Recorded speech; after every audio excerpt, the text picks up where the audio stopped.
Today's Wildcat Wednesday, I am joined by Griffin James, who most people recognize as the face and the voice of the Basket Case, a local clothing store here in Alpena. And of course, Griffin is a 2004 graduate of Alpena High School. I am. What I always like to start off with is showing my guests an image and getting their immediate reaction. So of course, this is right out of the right. It's amazing. Right out of the yearbook from 2004. That is your senior photo. Holy cow! Oh, when you see that picture, what's the first thing you think about? Where's the beard? And I have hair on my head. Yes. That's exactly, and probably immediately after that picture, I started losing my hair. So, that's a gem right there. I haven't seen you with hair in forever. Which is interesting, is if you were to show me my senior picture, that would be my immediate response too, is no beard and where's the hair? Where that hair come from. And so basically the hair on my head just went from my head to my face. Yes. It just went right here. It's amazing what happens. So what are your memories of your time here at Alpena High School? Some of my most fondest memories would be with Mr. Trelfa. I had him for several classes throughout high school, and I just felt like that guy got me. He really connected with the students. He was down to earth. He was just realistic about what the students were going through. He really connected with me in a special way, and I'll always remember Mr. Trelfa and his teaching kind of procedure. And I also, a very vivid memory is walking into Mrs. Pulley's science class to TV, and I remember walking in there. It was, I believe, second hour. And the class was silent, and I walk in, and the first plane had just hit the first World Trade Center. That memory, I will never forget it. I remember I sat down. There was a very just stillness with everybody, and then we were watching the first one, going, "Oh my God!" And then the second one hit, and I remember I was like, "I gotta call my mom." Like, it was. I got to experience watching that with a bunch of people my age, and to kind of see them react to it. It was very sad, and it was surreal, to say the least. So that's not the best memory, but a memory that I have that has stuck with me. And probably the funnest memory I've had of high school was Channel 1 that I had with Mr. Smith. And and looking back on it now, it has really rooted me into being comfortable behind the screen now, like doing live videos and recording myself. And, but just to kind of have that class as it was, I believe, our first hour, it totally engaged me in school in a way that I don't really feel like I did before. I was very intrigued by the whole process of the news station behind the scenes. That I really fell into the anchor realm of what we did in that class. So probably my fondest memory would be, kind of participating in Channel 1 and going around and interviewing fellow students and teachers. And it was the coolest class. So kind of my memories. Yeah. I played basketball up until my junior year, and that was very fun. And to get behind team building too with sports, I found is very important. So I loved my 4 years of high school at Alpena High. I really did. Awesome. Great memories. Obviously, anybody who was in school in 9/11 remembers. I was a sophomore at Lake Superior State my sophomore year. Okay. So, yeah, similar memories, but just a different situation. But yeah, anybody that was alive at that time remembers. And it's always ingrained as a vivid part of their experience. Yeah. Especially the high school and college level. Yeah, I mean, I'll always remember that day, and then leaving school and lines of cars at gas stations and grocery stores going nuts, kind of like what happened with quarantine when people go into the grocery store and buy it was not the same feeling, but kind of the same reaction I felt like people had was, like, let's go to the grocery store and get a bunch of stuff and, buy gas now. And, I did see some similarities from that and when we last quarantined, kind of people flocking and, it's craziness. Absolutely. Yeah, that's a great analogy. I think you're 100% right on that. So you graduate high school and talk a little bit about your path after high school and how you ended up back in Alpena. Back in Alpena. All right. So my story after high school, I graduated, went to the graduation ceremony, and it was literally the next day I moved down to Grand Rapids with 11 of my friends. And my parents both still tell me that when they saw me drive away, they're like, "Oh, he'll be back in a couple months, I'm sure." I didn't come back for 10 years. So I moved down to Grand Rapids with a bunch of my friends. I got a job in loss prevention through Spartan stores, and I caught shoplifters, customers, and employees for 5 years. All throughout from Paw Paw up to Traverse City. Like I did the whole kind of the west side over there, Muskegon, Grand Rapids, Kalamazoo, Battle Creek. I would catch shoplifters and I couldn't use anything but my words. So I couldn't grab them. I couldn't, go, "Oh," I had to convince them to come back in a little tiny office with me so I could call the police on them, basically. So it definitely keened my sense of persuasion, I guess. Which it's very scary. Like I've had a knife pulled on me. I've had people show me guns. I mean, I was 19 years old, and looking back on it, I was insane. Like that was a crazy job for me to do. Like now it scares me. I'm like, how did I do that job for so long? And I went into it just fully confident, young and confident. I'm like, I could do this. And I mean, I put myself in scenarios I probably shouldn't have, but I was getting a paycheck.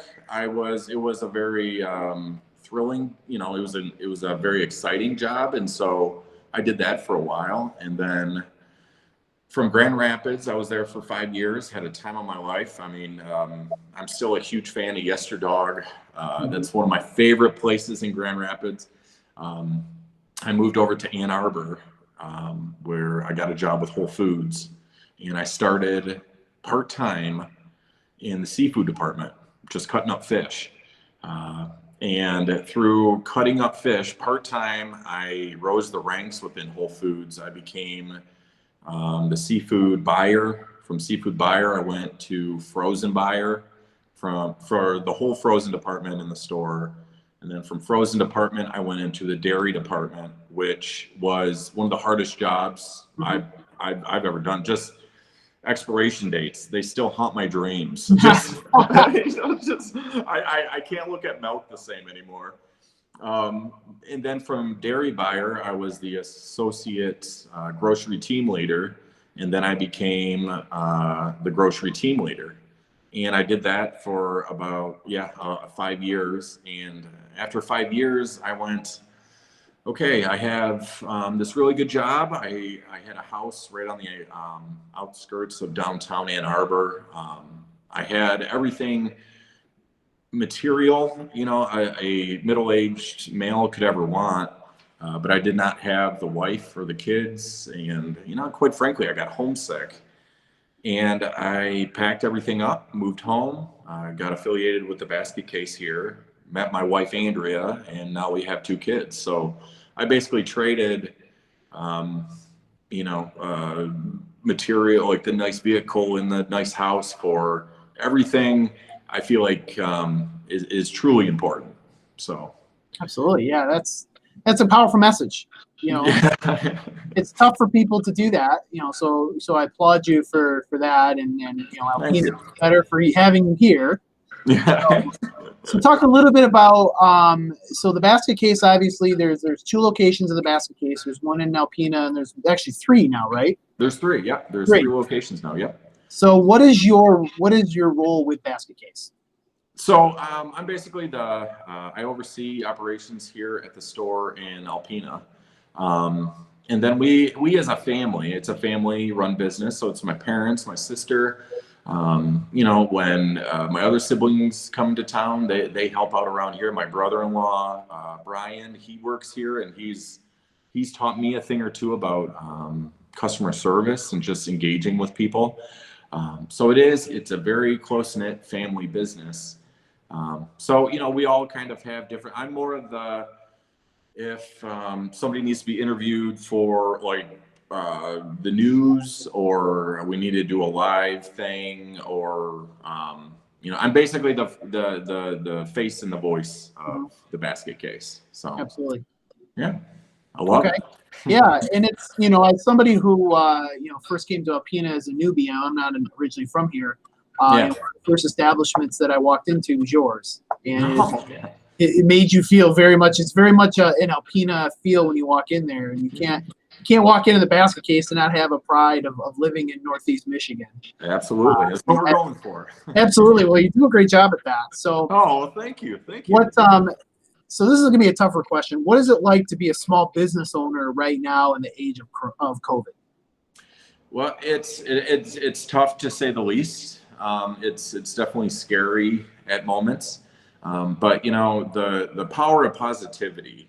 And I don't want to sound cliche, or everybody says stay positive, but we here at the Basket Case have a very loyal, humbling local following that really when we first got quarantined, had to shut everything down. We had a couple elementary schools here in town reach out and get gift certificates for every staff member.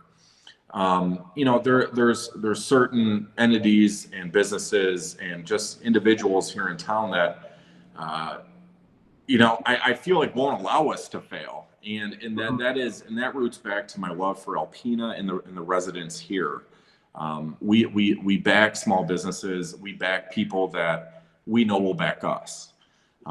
So yeah, it's scary, but you got to stay positive, and you got to be able to adapt to the whole online shopping, and pushing your website, and you have to be able to adapt, or it's really easy just to go, I'm done, I'm out. Right. This is way too hard. If you were already struggling before COVID, it can be very, very difficult. But with the push of our family and the loyal following of our customers and our close-knit friends to the family, we are staying very hopeful and extremely blessed for the people that come and support us. So scary, yet you got to stay positive, or else it will eat you alive. Right. Yeah, And for those of people that don't know this, there's also another business connected to the family as well here in town. And that is, they're at Cabin Creek. Absolutely. So Yeah. I want to make sure everybody hears that too. So not a lot of people probably, I'm sure people that are true Alpena natives know that. But yeah, for those of you that don't know, Griffin's family also has a huge role in ownership at Cabin Creek. So, Yeah. so definitely two establishments that have had to adapt to the new environment of entrepreneurship in the age of COVID. So, obviously one thing I like to gear these conversations to is if a student here at the high school is looking to become a small business owner in the future, what are some advice you give to anybody looking to do what you do? Know your clientele. Definitely know what product you want to bring in your kind of market of who you want to sell it to. Up here right now, you probably don't want to be carrying shorts and tank tops and thinking that it's gonna sweatshirts and t-shirts people seem to universally love. But going into it, knowing who you're selling to, knowing your base, kind of person coming in the door, who you want to sell to, location, I find is key. If I find that our downtown is definitely the retail kind of restaurant hotspot. But finding a location that you can really advertise and make it easy for people to kind of locate, but pushing customer service in an organic, kind of sincere way. I know for me personally, when I go into a place and I'm being followed around, like, hey, you want this? You like this? You want this? It turns me off right away, and I go, I don't want anything now. So allowing it to be sincere when it comes to engaging with people and actually caring for what they're looking for, and trying to go out of your way to get them what they absolutely need. People are really receptive to that. People can tell when you're being fake. People can tell when you're applying it so that you just sell more. Here at the Basket Case, I mean, when people come in, I say hello, and then if you need any help, just let me know, and I make my presence kind of known around there. But we don't haggle you or kind of push products on you. And then product, really here at the store, we don't sell anything that we don't personally put on our own backs or could give as gifts. Right. So we totally can endorse and talk highly of everything that we sell. And that comes basically back to like a moral standing. If you're selling stuff that is junk, it will come around and bite you in the butt. So, know your clientele, find an awesome location, organic, sincere customer service, and sell something you can be proud of and back. Absolutely. Would be my kind of, and know an accountant. Yes. Yeah. If you're not good at math, know an accountant. Yeah. Like Molly is a guru. Molly. I was gonna say you're a little blessed to have that built into the family with Molly. Yes. Yeah. Because I'm yes, I can talk to you for 5 hours about the corners of this room, and go out of my way to make sure you get that product. But Molly is a blessing for sure. Yeah. Yeah. So any advice you would give? You've sat and you've walked these hallways, and you've been there, you've done that. Any advice you'd give to high school students about what comes next after high school? Confusion will come next after high school, and that's just being brutally honest. I feel like when you get out of high school and you go into college, you're still trying to find yourself, and that can be very confusing, kind of backwards times. But you know what? If I could go back and just kind of tell myself something when I got out, is you are gonna make mistakes. You're gonna do things that are gonna question. You're gonna make mistakes. You may fail, but that is all just kind of the pathway to who you will be. Mm-hmm. So you can't get right out of high school and go, everything's going to be perfect. I'm going to college. Everything's lined up. I mean, you got to be able to burn yourself so not to burn yourself again. Mm-hmm. You will make mistakes. It will happen. But there's every little thing happens for certain reasons to get you to where you will be.